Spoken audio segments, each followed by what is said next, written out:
seen genuine desire for change.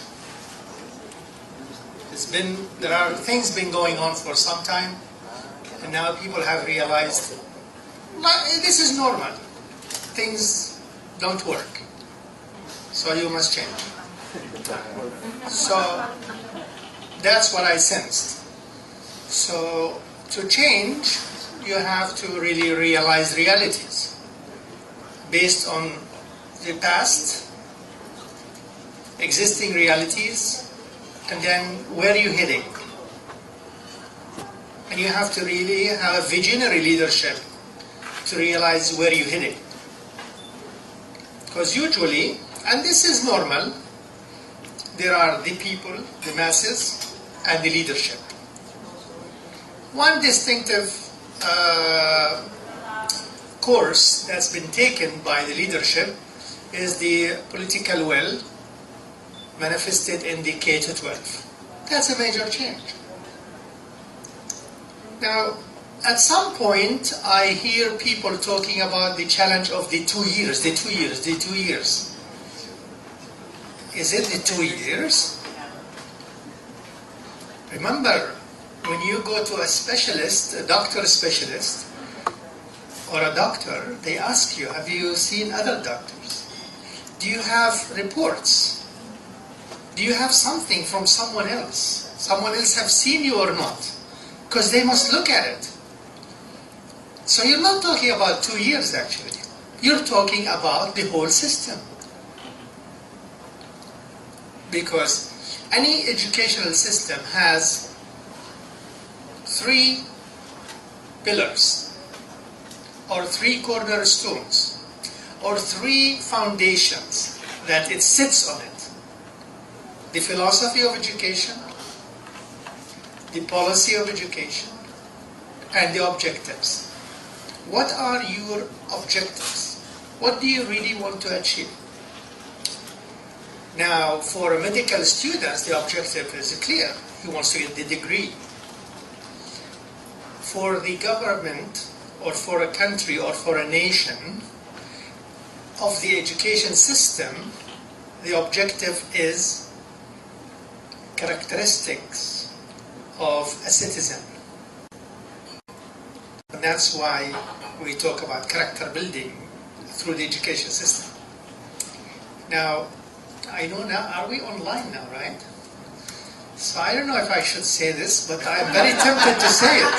Off the record. How can we stop this? No? Now remember, as I always say, we, the adults, the government, we chose to imprison children for 12 years against their will, with the consent of their parents. They gave them to us. In some brutal systems, they exercise boarding schools. So they take the children away from where they are, put them in boarding schools to mold them. They mold them. Actually, in some during colonization in some countries in Africa, the colonizers have taken away children of tribes, put them in boarding schools, changed their names, dressed them in Western clothing, make them act as Westerners, molding them. So they will be the future leaders who are connected to the colonizer. So we imprison children for 12 years to mold them, to make something out of them, according to the philosophy, correct? The philosophy of education that the country adopts. That means the kind of citizen they want to make out after the 12 years. So now remember, we have philosophy, policy, and objectives. Now we are not really talking about only the 2 years. We are talking about reforming, overhauling the whole system. Because for so many years you were going around with 10 years school system that has objectives based on a philosophy, based on a policy, it has changed. The inputs for that 10 years, the inputs have to change. These inputs are the curriculum and teacher education and school leadership. I heard yesterday the undersecretary, the assistant undersecretary was saying school-based management. That's leadership. So we're talking about a change. So there is a genuine desire for change, but you have to focus. If you keep hovering over things, you're not catching anything. You have to focus. Now, what I also observed that there are enthusiasts in the participants, in the audience. Everybody is talking. Everybody is providing observations. Everybody wants something. Everybody realized there is something wrong that has to be changed and corrected. Everybody realized there are aspirations. We want to go somewhere else. We want to be somewhere else. We have to make a difference. We want to make a difference. So you are on the right track. You want to take control of the process of change. You want to be active participant in the process, which is very good. But please do your homework. Don't always take with face value what you hear. I give you examples.